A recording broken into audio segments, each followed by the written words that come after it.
Et pourtant, à 3h12, vous êtes encore réveillé, le drap humide, le cœur qui cogne, et cette question qui vous traverse d'un coup. Comment personne ne m'a expliqué ça? Le matin, vous regardez votre partenaire, vous voulez avoir envie, et rien ne suit. Puis on vous dit que c'est normal à votre âge. Franchement, non. Dans nos systèmes de soins, environ 80% des gynécologues disent ne pas avoir reçu de vraie formation sur la ménopause et près de 75% des femmes restent insuffisamment traitées. Le silence commence exactement là, dans cette phrase qui vous fait douter de vous. Laissez un commentaire et dites-moi d'où vous me regardez. Je veux voir jusqu'où cette conversation doit porter. Et restez avec moi, parce que la pièce la plus importante, on ne vous la donne presque jamais en consultation. Après la ménopause, l'estradiol peut chuter d'environ 95%. Ce n'est pas une petite variation, c'est un basculement endocrinien. Et une femme sur 5 ressort d'un cabinet en se sentant minimisée, comme si douleur intime, fatigue et désir freiné n'étaient que du stress. À la fin, vous allez comprendre le mécanisme complet et votre corps ne vous paraîtra plus jamais être votre ennemi. À 3h12, vous êtes réveillé, le pyjama humide, le cœur qui tape, et vous vous demandez si vous êtes en train de perdre quelque chose d'essentiel. Puis, en consultation, on vous dit que la baisse du désir à votre âge serait normale, comme si votre corps avait simplement décidé de s'éteindre. Je vais être franche, dans nos pays, près de 80% des gynécologues disent n'avoir jamais eu de vraie formation clinique sur la ménopause et environ 75% des femmes restent insuffisamment prises en charge. Laissez un commentaire et dites-moi d'où vous me regardez. Je veux savoir jusqu'où cette conversation doit aller. Et maintenant, la pièce qu'on vous cache presque toujours. Quand vos cycles étaient actifs, l'estradiol naviguait souvent entre 50 et 500 pégogrammes par millilitre, puis après la ménopause, il tombe plutôt vers 0 à 20. Ce n'est pas un petit changement, c'est un basculement endocrinien complet. Une femme sur 5 ressort encore d'un cabinet en se sentant minimisée, comme si tout cela était dans sa tête. Le silence s'arrête dans cette pièce. Restez jusqu'au bout, parce que le vrai mécanisme, celui qui relie votre cerveau, votre sommeil, votre douleur et votre désir, n'a pas encore été nommé, et il explique bien plus que ce qu'on vous a laissé imaginer.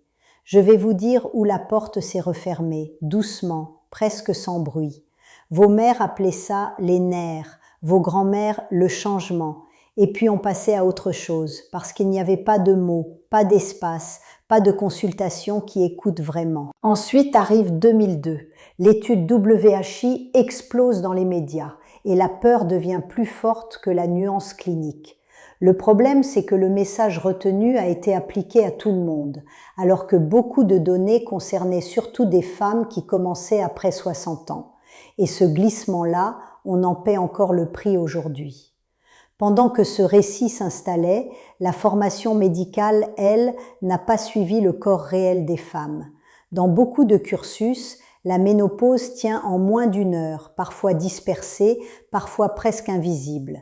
Alors vous entrez en consultation avec insomnie, douleur, désir en chute, et on vous répond « stress », parce que le clinicien n'a pas reçu les bons outils pour relier les pièces.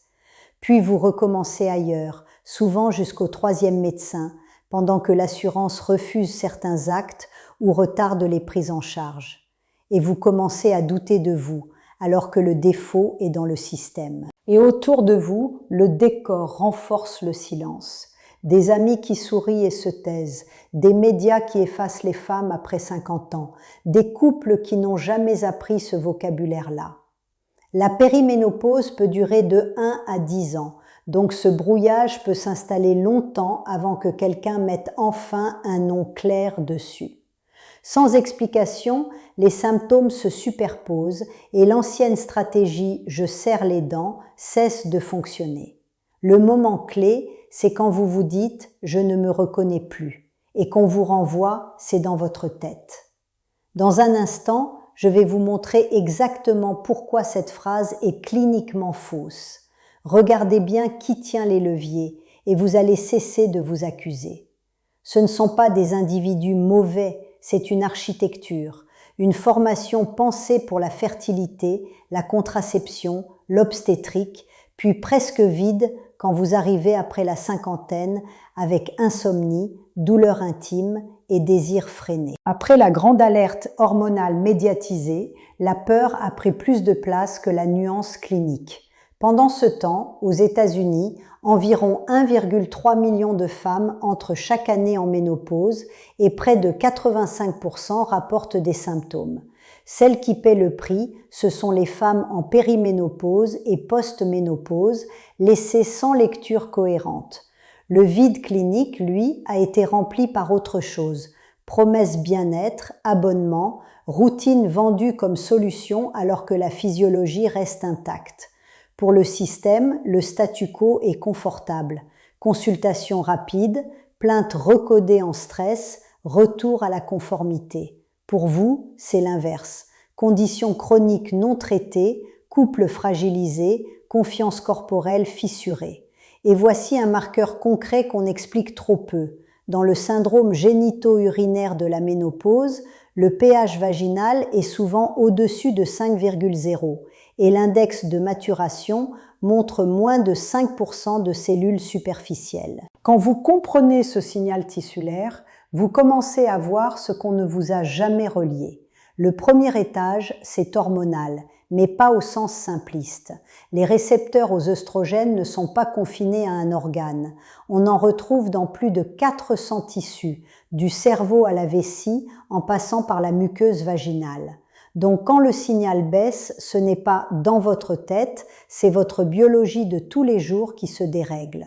La sécheresse, la brûlure, la douleur pendant le rapport, on appelle ça souvent l'âge, alors que c'est un tissu sous-stimulé, souvent traitable. Et quand la douleur s'installe, votre cerveau passe en mode protection, pas en mode désir. La vraie question, c'est ce que ce mode protection fait à votre chimie cérébrale. Le deuxième étage, c'est neurologique, et c'est là que vous commencez à vous sentir étrangère à vous-même. En 30 ans de pratique, j'ai vu ce schéma exact des milliers de fois. Et je vais vous dire quelque chose de personnel. Un matin avant l'aube, debout dans ma cuisine, main posée sur l'évier froid, j'ai senti mon cœur vibrer comme une alarme interne, sans raison apparente, et je me suis dit « ça y est, je me perds ». Ce n'était pas une faiblesse. Dans un protocole expérimental sur 22 femmes, le cortisol du soir montait de 27%, pendant que la réponse matinale chutait de 57%. Vous voyez le piège?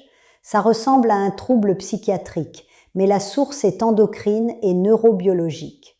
Et le troisième étage, c'est métabolique et systémique, et il additionne tout au lieu d'annuler quoi que ce soit. Le sommeil se fragmente, l'axe HPA reste en alerte, le cortisol pousse le stockage viscéral, puis on vous dit juste « gérez votre stress », comme si c'était une question de volonté.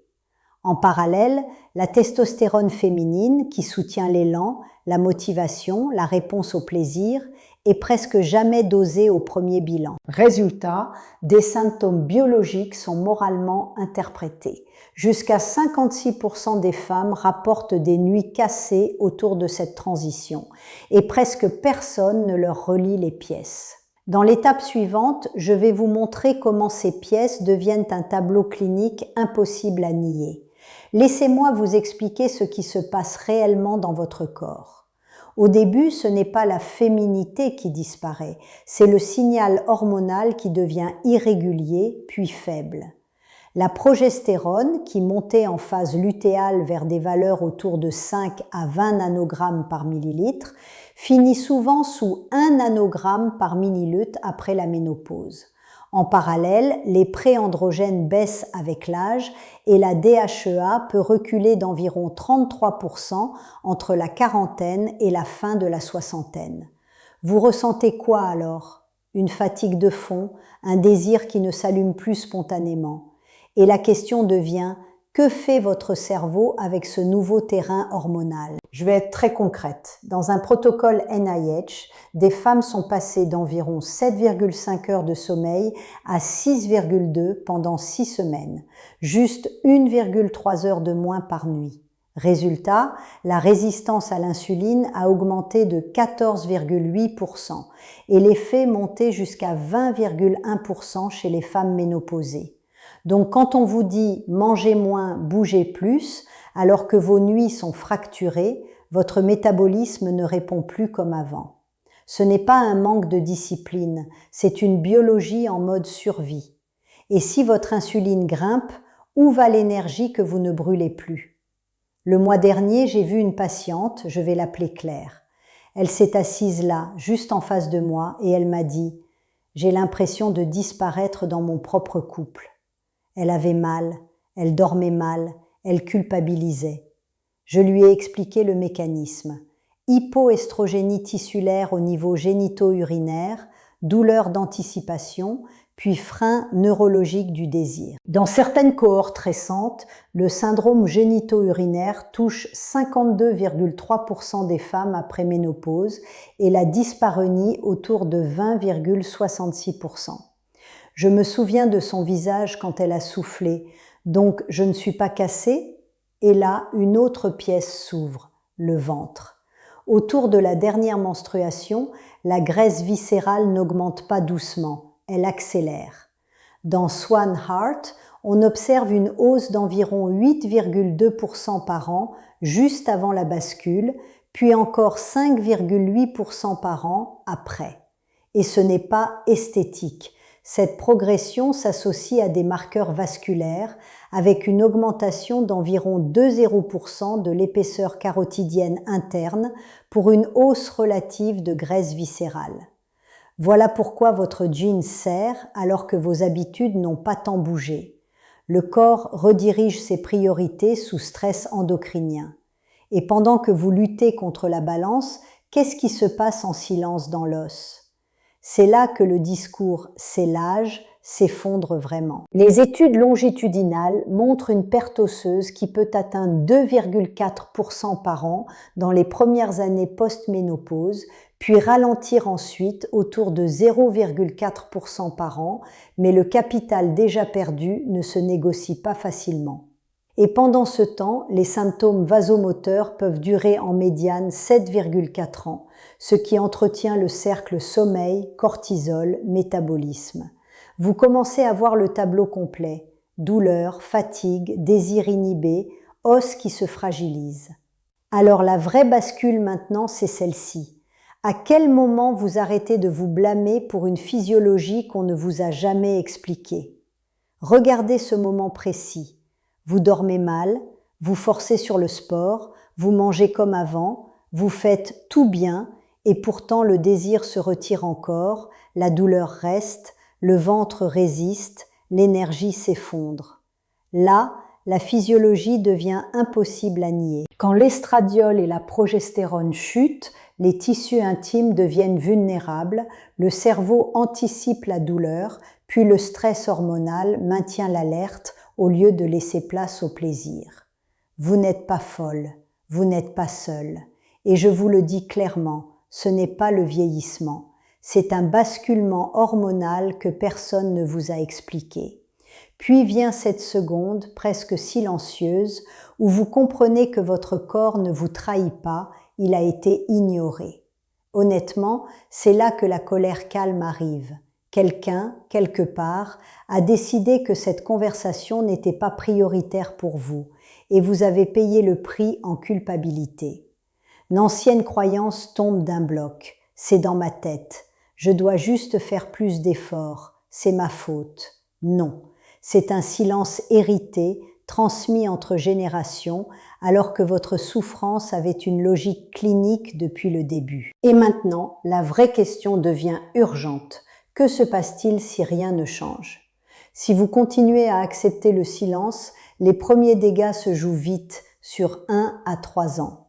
Les bouffées et sueurs nocturnes ne restent pas stables, elles s'installent, et chaque nuit coupée vous retire un peu de mémoire de travail, un peu de patience, un peu d'élan. Vous commencez à relire 2 fois le même mail, à chercher vos mots au milieu d'une phrase, puis à vous en vouloir. Et plus les mois passent sans lecture hormonale correcte, plus vous concluez à tort que le problème, c'est vous. Vous voyez comme la culpabilité remplace le diagnostic?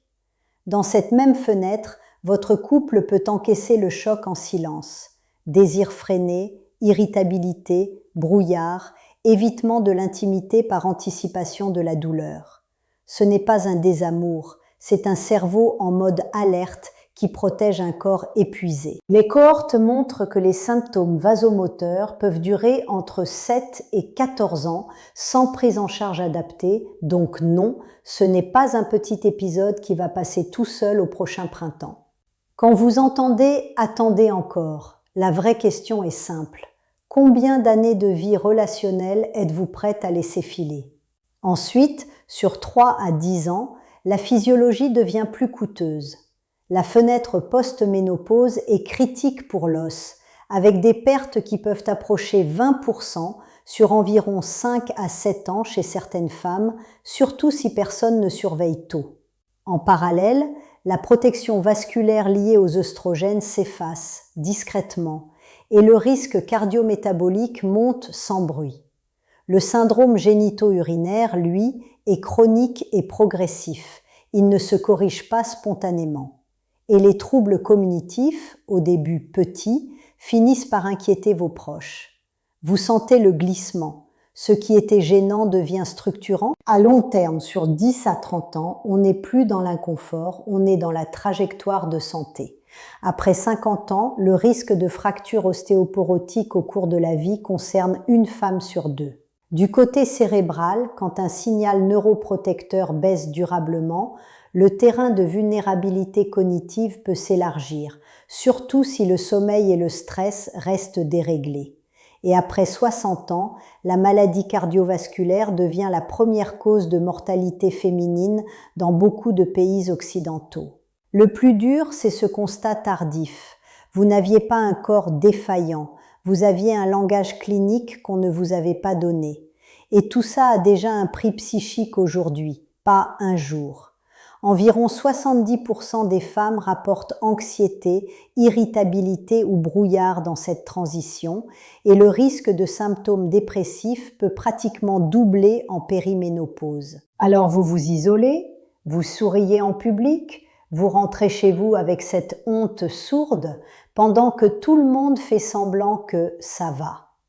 Dites-moi en commentaire lequel de ces impacts vous vivez en ce moment, surtout celui qu'on vous a renvoyé comme juste du stress ou juste l'âge. Ce n'est pas un échec personnel, c'est un silence hérité avec un coût physique mesurable.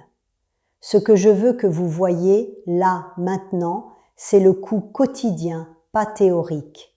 Vous vous levez déjà fatigué, vous traversez la journée en mode brouillard et le soir vous vous dites que vous devriez faire un effort alors que votre système nerveux est encore en alerte. Ce décalage use la confiance en soi plus vite que la plupart des gens l'imaginent. Et quand personne ne relie vos symptômes entre eux, vous commencez à douter de votre propre perception. C'est ça le premier dommage. Vous ne faites plus confiance à ce que votre corps vous dit. Ensuite, il y a la vie intime, et je vais être directe parce que c'est là que beaucoup de femmes se taisent. Quand le corps anticipe l'inconfort, le désir ne se met pas en route, même si l'amour est là. Vous pouvez vouloir être proche et en même temps ressentir une fermeture immédiate, presque réflexe. Ce n'est pas un manque de volonté, ni un désintérêt définitif. C'est une boucle douleur-fatigue-stress qui se renforce quand elle n'est pas reconnue. Et plus elle dure, plus vous risquez d'interpréter un mécanisme biologique comme un échec personnel. Avec le temps, ce qui semblait gênant devient structurant pour toute votre santé. Le sommeil cassé pèse sur la régulation métabolique, l'inflammation de fond monte, l'énergie baisse et vous compensez en serrant les dents. Puis l'os, le système vasculaire, l'humeur commencent à parler eux aussi, chacun à leur manière, souvent discrète au début. Le problème, c'est que cette progression est lente, donc on la banalise. Jusqu'au jour où vous réalisez que ce n'était pas un épisode passager, mais une trajectoire installée en silence. Et je vous le dis avec gravité, pas pour vous faire peur. Attendre sans demander d'explication clinique vous fait perdre du temps de vie, pas juste du confort, du temps de présence mentale, du temps de relation, du temps de mobilité future. Quand on vous répond « c'est normal, patientez », demandez-vous toujours ce que ce délai coûte réellement à votre corps, parce que ce coût existe même quand il n'est pas visible de l'extérieur. Et vous n'avez pas à payer ce prix en silence, simplement pour paraître raisonnable. Dites-moi en commentaire lequel de ces impacts vous vivez aujourd'hui et surtout celui qu'on vous a déjà renvoyé comme juste du stress ou juste l'âge. Je lis vos messages vraiment et ce que vous nommez ici aide d'autres femmes à reconnaître leur propre histoire plus tôt avant des années de culpabilité inutile. Si quelque chose vient de faire écho en vous, notez-le tout de suite avec vos mots à vous, même une phrase simple. Ce n'est pas un échec personnel, c'est un silence hérité avec un coût physique mesurable. Demain matin, vous changez de posture. Vous n'êtes plus une patiente qui demande la permission d'exister, vous êtes une femme qui apporte une chronologie clinique. Dites mot pour mot, docteur, avez-vous suivi une formation continue en prise en charge de la ménopause au cours des 5 dernières années? Puis, je souhaite un bilan hormonal complet incluant estradiol, progestérone, testostérone et thyroïde, pas uniquement une TSH isolée. Ajoutez, j'aimerais que nous relions mes symptômes entre eux, sommeil, douleur intime, humeur, désir. Regardez la réponse, pas seulement les mots, parce que c'est là que vous voyez si le cadre est vraiment compétent. Ensuite, demandez explicitement les examens. Panel hormonal complet, au-delà de la TSH standard, FSH si le stade de périménopause est incertain, insuline à jeun si le poids résiste, et ostéodensitométrie DEXA après 50 ans pour objectiver l'os. Si on vous minimise, dites calmement. Je comprends que mes analyses puissent sembler dans la norme. J'ai des symptômes précis et je souhaite qu'ils soient explorés comme cause hormonale possible, pas classés comme stress ou âge. Cherchez une praticienne certifiée via l'annuaire de Menopause Society avec mention MSCP, NCMP. C'est difficile. Vous demandez à un système qui vous a laissé tomber de vous servir enfin, mais vous avez maintenant le langage auquel il répond. Vous n'êtes pas en échec. On ne vous a jamais dit la vérité sur ce qui se passait dans votre corps. Vous n'êtes plus une femme avec un corps défaillant. Vous êtes une femme qui a enfin la lecture clinique et les outils concrets pour exiger les soins qu'elle mérite. Alors gardez ça avec vous ce soir. Vous ne perdez pas votre féminité, vous perdez des signaux hormonaux et personne ne vous a appris à les lire à temps.